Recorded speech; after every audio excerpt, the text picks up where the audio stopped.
इस वक्त की सबसे बड़ी खबर मैं आपको बताने जा रहा हूं, वो खबर जिसे लेकर पूरी दुनिया में चर्चा हो रही है। जी हां, इंटरनेशनल मीडिया हो या फिर भारतीय मीडिया, सबसे ज़्यादा इस बात को लेकर चर्चा है कोरोना वायरस की खबरों के बीच भी कि क्या दुनिया का जो तानाशाह है किम जोंग उन, उत्तर कोरिया का तानाशाह, क्या वो जिंदा है या फिर उसकी मृत्यु हो गई।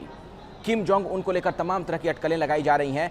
जैसा कि आपको पता है कि उत्तर कोरिया का ये तानाशाह ऐसा तानाशाह है जिसने अमेरिका तक को धमकी दे दी थी, यानी दुनिया के सबसे ताकतवर मुल्क को धमकी दे दी थी। क्या वो किम जोंग उन जिंदा है या फिर उसकी जान चली गई है, इसको लेकर हर तरह की चर्चा हो रही है पूरी दुनिया भर में। खास तौर पर अगर हम पश्चिमी मीडिया की बात करें, वेस्टर्न मीडिया की बात करें, तो वहाँ पर तो इसकी बहुत ज़्यादा चर्चा है। दरअसल जानकारी ये आ रही है कि ये जो तानाशाह है ये ब्रेन डेड हो चुका है। इसकी सर्जरी हुई थी और उसके बाद से ही इसकी हालत बहुत ज़्यादा ख़राब चल रही थी और आखिरकार इसकी मृत्यु हो गई।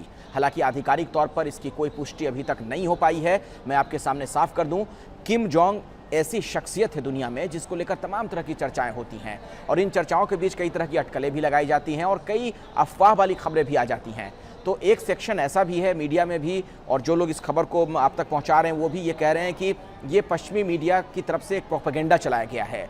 लेकिन दूसरी तरफ चूंकि 11 अप्रैल के बाद से कोई इसकी सार्वजनिक तौर पर यह नज़र नहीं आया है, किम जोंग कोई पब्लिक अपीयरेंस इसकी नहीं हुई है, तो इसलिए भी कहा जा रहा है कि इसकी जान चली गई है, मृत्यु हो गई है और इसकी घोषणा फिलहाल नहीं की गई है। इसमें एक और बात को जोड़कर देखा जा रहा है, उसके बारे में भी मैं आपको बता दूं और तारीख पर ज़रा गौर कीजिएगा। 11 अप्रैल क्यों महत्वपूर्ण है? 11 अप्रैल के बाद बताया जा रहा है कि किम जोंग उनको सार्वजनिक तौर पर उत्तर कोरिया में नहीं देखा गया और यही वो तारीख है 11 अप्रैल जिस दिन किम जोंग की बहन, जिसे कि ये भी माना जाता है किम यो जोंग उनका नाम है, ये भी माना जाता है कि वो उनकी उत्तराधिकारी हो सकती हैं, वारिस हो सकती हैं, उसी दिन उन्हें पॉलिट ब्यूरो में अल्टरनेट मेंबर के तौर पर शामिल करवाया गया।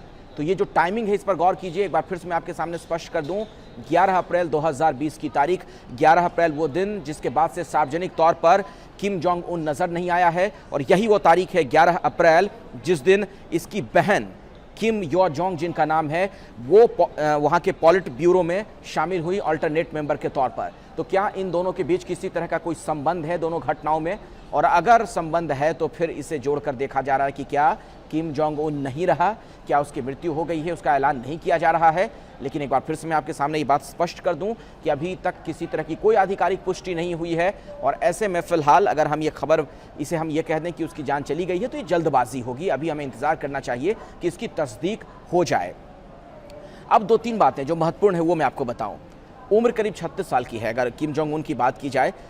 कहा यह जा रहा है कि सर्जरी के बाद ज़िंदगी और मौत से वो जंग लड़ रहा है। आपको पता है काफ़ी दिनों से ये तानाशाह बीमार भी चल रहा था, मोटापे की वजह से परेशान था। इसके अलावा बताया जाता है कि उसे धूम्रपान की, स्मोकिंग की बहुत बुरी आदत है और इस वजह से भी कई तरह की बीमारियां उसे हैं, हार्ट से जुड़ी हुई बीमारियां हैं और इसी सिलसिले में उसने सर्जरी करवाई थी जिसके बाद से उसकी तबीयत इतनी ख़राब हो गई कि वो ब्रेन डेड हो गया है। इस तरह की खबरें छन छन कर आ रही हैं। वैसे भी आपको पता है उत्तर कोरिया में जिस तरीके का शासन है, वहाँ पर ऑटोक्रेसी है, तानाशाही है, ऐसे में बहुत कम ही सही खबरें वहाँ से बाहर आ पाती हैं बाकी देशों में। और मैंने आपको एक वाक़े का भी जिक्र किया कि 11 अप्रैल क्यों महत्वपूर्ण हो जाता है, क्योंकि इसी दिन आखिरी बार किम जोंग उन को देखा गया और यही 11 अप्रैल वो तारीख है जबकि पॉलिट ब्यूरो में उसकी बहन को शामिल करवाया गया था जो कि उसकी उत्तराधिकारी मानी जाती हैं। और इसी में एक और तारीख मैं जोड़ दूं जिससे इस बात को बल देकर कहा जा रहा है कि किम जोंग उन नहीं रहा। 15 अप्रैल को दरअसल हर साल एक बड़ा कार्यक्रम होता है उत्तर कोरिया में। किम जोंग उन के दादा के जन्मदिन पर यह कार्यक्रम होता है जिसे सालाना जलसे के तौर पर इस देश में देखा जाता है और हर साल इस जलसे में शामिल होता है ये तानाशाह। लेकिन इस बार 15 अप्रैल को इस जलसे में भी वो नहीं पहुंचा। तो ऐसे में अटकलों का जो बाजार है वो और गर्म हो गया। कहा यह गया कि ज़रूर कोई बात है जिसे छिपाने की कोशिश कर रहा है उत्तर कोरिया और शायद अब किम जोंग उन इस दुनिया में नहीं, इसीलिए वो इस तरीके से वो कार्यक्रम में भी नहीं पहुँचा है। अब अगर हम किम जोंग उन की शख्सियत की बात कर लें, आपको पता है किम जोंग उन एक ऐसी शख्सियत है, एक ऐसा तानाशाह जिसको लेकर कई किस्से प्रचलित हैं, कई क्रूर कहानियां उसके बारे में जानी जाती हैं। कहा जाता है कि अपने विरोधियों को वो सनकी पागल कुत्तों से कटवा दिया करता था। अमेरिका के राष्ट्रपति को कई बार उसने धमकी दे दी थी। सोशल मीडिया के ज़रिए किस तरीके की ज़ुबानी जंग दोनों के बीच हुई थी वो खबरें आपने कई मौक़ों पर देखी थी। यही नहीं, जब उसने मिसाइल टेस्ट किया था तो पूरी दुनिया चौंक गई थी और एक डर का वातावरण भी पैदा हो गया था कि ये तानाशाह है, अगर इसके हाथ में इतनी बड़ी ताकत आ रही है, कोई एटमी ताकत आ गई तो ना जाने फिर दुनिया का क्या हाल करेगा। तो इस तरह की तमाम बातें भी सामने आती रहीं। अब एक अहम बात यह है जो मैंने आपको पहले कहा कि 11 अप्रैल की तारीख जिस दिन से ये किम जोंग उन नज़र नहीं आया, और यही वो तारीख जिस दिन इसकी बहन किम यो जोंग पॉलिट ब्यूरो में वहाँ पर शामिल हुई ऑल्टरनेट मेंबर के तौर पर। दरअसल पॉलिट ब्यूरो अगर मैं बात करूँ तो उत्तर कोरिया में वो पॉलिट ब्यूरो के ज़रिए ही तमाम बड़े फैसले लिए जाते हैं। और 1948 में जब उत्तर कोरिया बना उसके बाद से किम जोंग के परिवार के लोगों की ही वहाँ पर सत्ता पर मजबूती के साथ उपस्थिति रही है। और उस पीढ़ी के, इस जनरेशन के ये तीसरे हैं किम जोंग उन जो सत्ता पर काबिज है।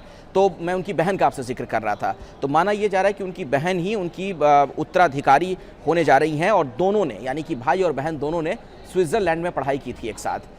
36 साल के आसपास उम्र किम जोंग उन की, और करीब 30 साल के आसपास उम्र बताई जा रही है जो उनकी बहन है किम यो जोंग, छोटी बहन है, और उन्हें उत्तराधिकारी के तौर पर देखा जा रहा है।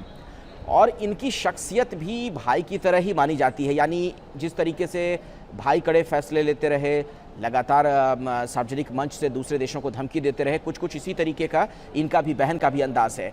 आपको एक बयान में बता दूं, कुछ दिनों पहले का ये बयान है, जब ये तमाम तरह के मिलिट्री एक्सरसाइज में जुटा हुआ था उत्तर कोरिया, उस दौरान एक बयान आया था। मिलिट्री एक्सरसाइज का साउथ कोरिया ने दरअसल विरोध किया था। तो जब ये विरोध की बात सामने आई थी तो किम जोंग की बहन ने तब ये कहा था, सार्वजनिक तौर पर कहा था, ये बहुत महत्वपूर्ण है, कि दरअसल साउथ कोरिया डरे हुए कुत्ते की तरह भौंक रहा है। तो एक उकसाऊ बयान, एक इस तरीके का बयान जिसमें कहीं ना कहीं धमकी है, ये बात मतलब बहन की भी वही भाषा, वही बोली जो भाई की रही है। तो इस लिहाज से भी माना जा रहा है कि नैसर्गिक तौर पर नेचुरली वो उनकी वारिस होने जा रही हैं। तो अब ये बड़ा सवाल है कि क्या वाकई वो वहाँ की सत्ता पर काबिज होने जा रही हैं। ये तभी संभव होगा जब किम जोंग उन इस दुनिया में नहीं होंगे। तो अटकलें तो हैं, और मैंने आपको बताया 2-3 वाक़े और 2-3 तारीखें मैंने आपको बताई, जिससे जोड़कर इस बात की पुष्टि की जा रही है कि हाँ, इसमें सच्चाई है। लेकिन एक बार फिर से मैं आखिर में आपको बता दूं कि अभी तक आधिकारिक तौर पर, यानी ऑफिशियली किसी तरह की कोई पुष्टि नहीं हुई है कि किम जोंग उन इस दुनिया में नहीं रहा।